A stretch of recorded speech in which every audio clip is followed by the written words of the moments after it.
Eu e as tecnologias não funcionamos. Isto é a página do Facebook. Se o Montesquieu e o Rousseau tivessem ressuscitado e quisessem falar da Revolução Francesa. Foi na Revolução Francesa que nasceu a liberdade, ou pelo menos os conceitos de liberdade pela primeira vez, de liberdade, de igualdade e de fraternidade. E que ainda hoje, 300 anos depois, constituem os fundamentos da nossa democracia e da nossa cidadania.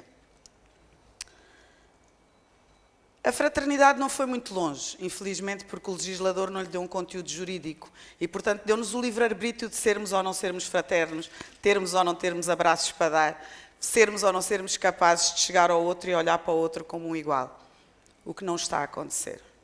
A liberdade foi um bocadinho mais longe, mas tem tantas restrições. Nós somos livres porque achamos que somos iguais. E é esta noção de igualdade que nos dá uma sensação... Aliás, é esta noção de liberdade que não é totalmente credível, porque estamos sempre a ser limitados e, por isso, na maior parte dos países, ela é muito mais uma promessa do que uma garantia. Mas a grande mentira, de facto, tem a ver com a igualdade. Nós temos uma presunção legislada de igualdade, nós somos iguais perante a lei, nós somos apenas iguais naquilo que diz respeito à liberdade formal. No século XXI, não faz sentido nenhum falarmos em pessoas iguais. Nós não nascemos iguais. A escola, o país onde nascemos, a rua onde moramos, o bairro que vivemos, os pais que temos, tudo isto faz com que o ambiente à nascença, que depois nos projeta para um outro de escolaridade, os transportes, o tipo de educação, a saúde que eventualmente temos ou não, faz com que tudo isto se reflita na nossa vida adulta. Não faz sentido nenhum no século XXI acharmos que, de facto, todas as pessoas têm, ou acreditarmos que todas as pessoas têm os mesmos direitos à nascença, porque não temos os mesmos direitos à nascença. Os ricos não são iguais aos pobres. O inteligente distingue-se dos demais. O indivíduo que teve acesso à educação e à cultura, obviamente, é completamente diferente do indivíduo que é analfabeto ou info-excluído. E isto faz toda a diferença na vida adulta. Há um estudo feito por académicos de Berkeley e da Universidade de Berkeley e da Universidade de Harvard, que dizem que 70% das crianças, filhas de famílias pobres, não atingem a classe média na idade adulta. Estamos a falar nos Estados Unidos. Imaginem o que acontece aqui quando 67% da nossa população tem menos de 35 anos e desta 37% vive com $2 por dia. Portanto, não temos todas as mesmas oportunidades à nascença. O que acontece é que a maior parte dos países viveu até hoje confortavelmente sentado nesta noção de igualdade formal. No entanto, houve alguns países, como é o caso dos países nórdicos, que foram para além da igualdade formal. O que eles fizeram foi materializar condições para que, à partida, todos nós tenhamos, à nascença, as mesmas oportunidades. E isto é uma garantia de igualdade. Se eu for para uma escola de igual qualidade que um menino que eventualmente tenha nascido num bairro pobre, à partida, na idade adulta, nós estaremos em condições iguais, porque tivemos acesso ao mesmo tipo de educação com qualidade. Com a educação não se brinca. E eles foram muito mais longe, para além das garantias formais, eles não ficaram, obviamente, parados no tempo e permitiram, de facto, que a igualdade se formalizasse fora, portanto, aliás, que a igualdade saísse da formalidade e se instalasse na vida, no dia-a-dia das pessoas. E é por causa desta questão que a democracia está a ser posta em causa. Porque a democracia, neste momento, é apenas um apelo ao voto. No intervalo da democracia, ninguém nos ouve. Portanto, eu dou o meu voto, passam 4 anos, há um contrato, portanto, em eleições portanto, há um contrato que é feito entre mim, que sou o eleitor, e o proponente a candidato, não é? Neste caso o candidato. Eu dou o meu voto, ele aceita o meu voto, e eu dei o meu voto porque eu acreditei na promessa que ele me fez que iria cumprir para os próximos 4 anos, e o que acontece de facto é que Durante esses 4 anos, eu deixo de ser cidadão e passo a ser o intervalo do voto. E por isso mesmo, em todos os países, a democracia está a ser posta em causa. Por isso mesmo, na maior parte dos países do mundo, a abstenção eleitoral tem sido imensa. Por isso mesmo, as pessoas estão a deixar de acreditar na política e, consequentemente, estão a deixar de acreditar na democracia. Mas é óbvio que nós ainda não inventámos um outro modelo político. Até agora, a democracia eventualmente é aquela que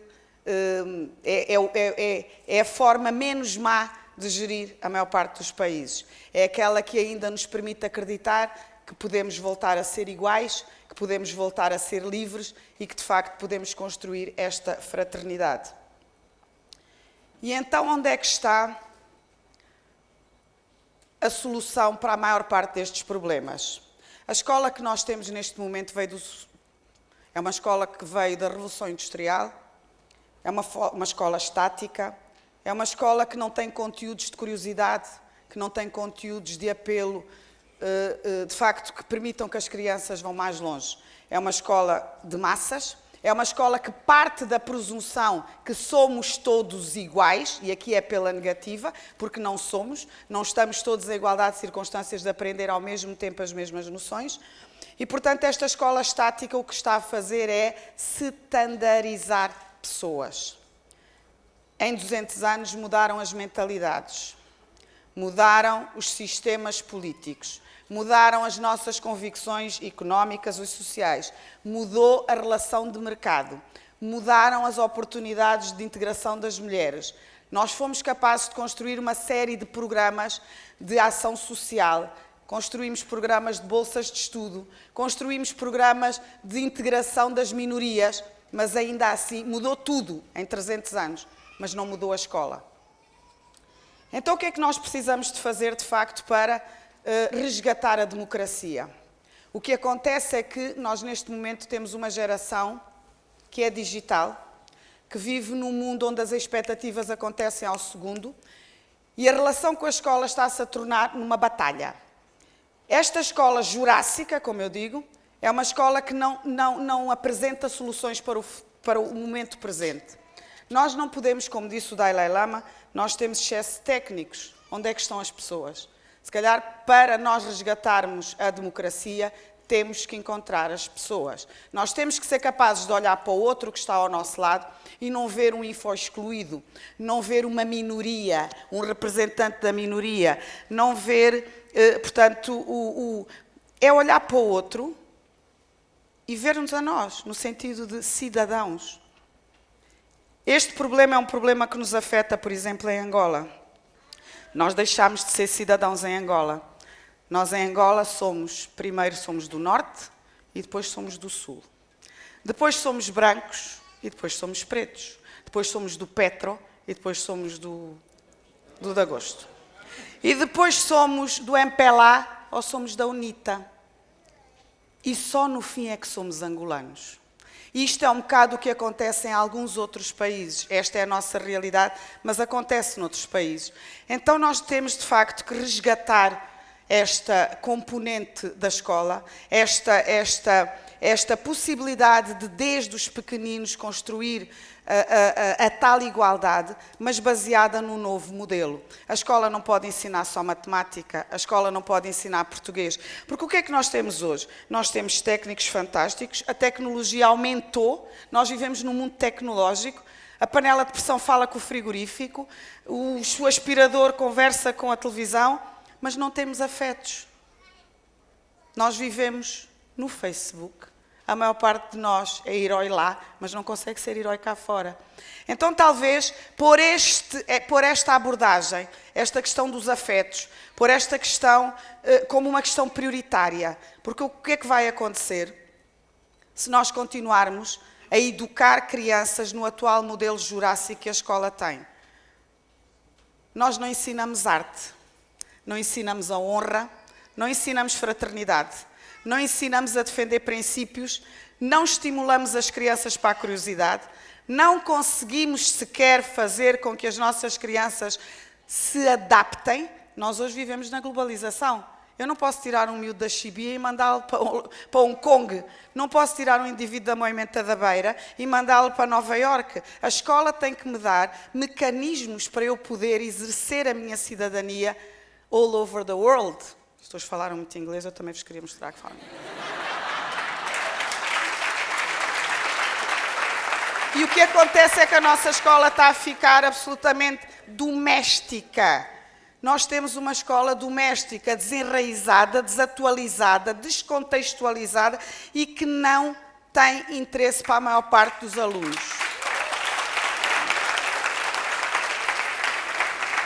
O meu filho mais velho, que se chama Frederico, que vai fazer 16 anos, e está naquela fase que deixou de ser criança, mas ainda não é adulto, está naquela coisa do armário.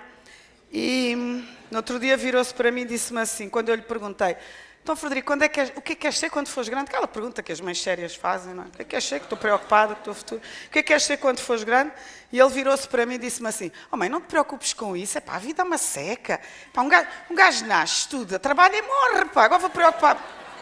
Isto porquê? Porque, de facto, a escola não mostra a outra parte da vida. A vida, de facto, não é isto. Eu não tenho que olhar para o meu futuro a pensar portanto, que é tão sombrio. Eu tenho que olhar para o futuro e ser capaz, como disse há bocado o jovem, o advogado, que nos falou do crime, temos que ser capazes de viver com arte. Mas isto ensina-se. A capacidade de olhar para a vida de uma outra forma não é genética. Tem que ser ensinada. E isto tem que ser ensinado pequenino, tem que ser ensinado na escola. O que eu gostaria de deixar aqui para terminar, é que, de facto, se nós não conseguirmos mudar a escola, não vamos conseguir mudar as mentalidades. E a nossa cidadania está em perigo. E estando a nossa cidadania em perigo, obviamente estará a nossa democracia em perigo. E enquanto não formos capazes de inventar um novo modelo, um novo sistema, que eventualmente noutros países até já há algumas abordagens, mas que a África, infelizmente, continuamos a ir atrás daquilo que são as democracias, mas depois dizemos que são as democracias que nos são impostas. Mas nós também não tivemos capacidade para inventar outro sistema, outro modelo político. De facto, só com esta abordagem, com a escola nova, a escola do século XXI, falando de facto para aquele modelo que não restrinja, não danifica a criança. O que nós estamos a fazer é danificar as crianças. Não penses nisso, não faças isso, isto não é correto. E o miúdo começa a bloquear. E depois nós não compreendemos, porque, de facto, o desinteresse relativamente a esta questão. E a outra questão é que os princípios da cidadania têm obrigatoriamente que ser postos dentro da escola. Aquilo que eu vos queria deixar como reflexão para terminar é que a grande verdade é que estamos exatamente no mesmo sítio onde estávamos há 300 anos. Obrigada.